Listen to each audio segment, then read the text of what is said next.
নমস্কার, আমি ইয়াসিন মণ্ডল।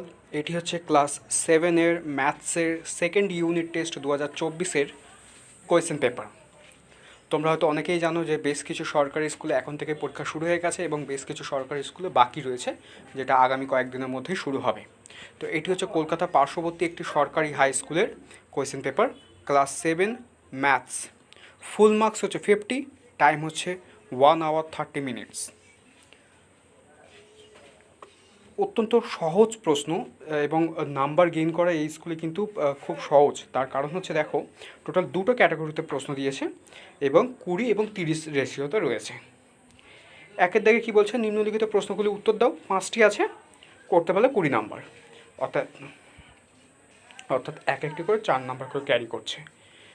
ঠিক আছে, যেমন এখানে দেখো সি এর দাগে কী প্রশ্ন দিয়েছে, বলছে ত্রিভুজের সর্বসমতা যে কোনো দুটি শর্ত লেখো। মানে অত্যন্ত সহজ আর কি। তারপর হচ্ছে বিপ্রতীপ কোণ কাকে বলে, অঙ্কন করো। মানে এই রকম ধরনের কিছু প্রশ্ন তোমরা পারলে এক একটা প্রশ্ন কিন্তু 4 নাম্বার করে ক্যারি করছে। 2-এর দাগের প্রশ্ন, এই 2-এরটাই কিন্তু শেষ।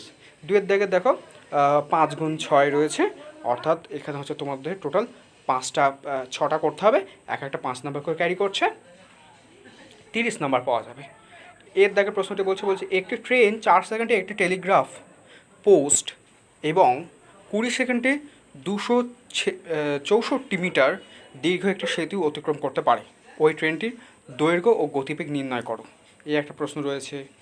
তারপরে বেশ কিছু প্রশ্ন রয়েছে, যেমন শেষের দাগের প্রশ্নটা রয়েছে ইয়ের দাগের, যে একটি সমকোণী সমদ্বিবাহু ত্রিভুজ এবিসি অঙ্কন করো, যার কোণ এবিসি সমান সমান 90 ডিগ্রি আর হচ্ছে এবি সমান সমান 7 সেমি হবে। তো এইভাবে আর কি প্রশ্নগুলো রয়েছে। আরও একবার আমি তোমাদের জন্য জুম করে দিচ্ছি, একটু ভালো করে তোমরা দেখে নাও, যে অত্যন্ত সহজ প্রশ্ন।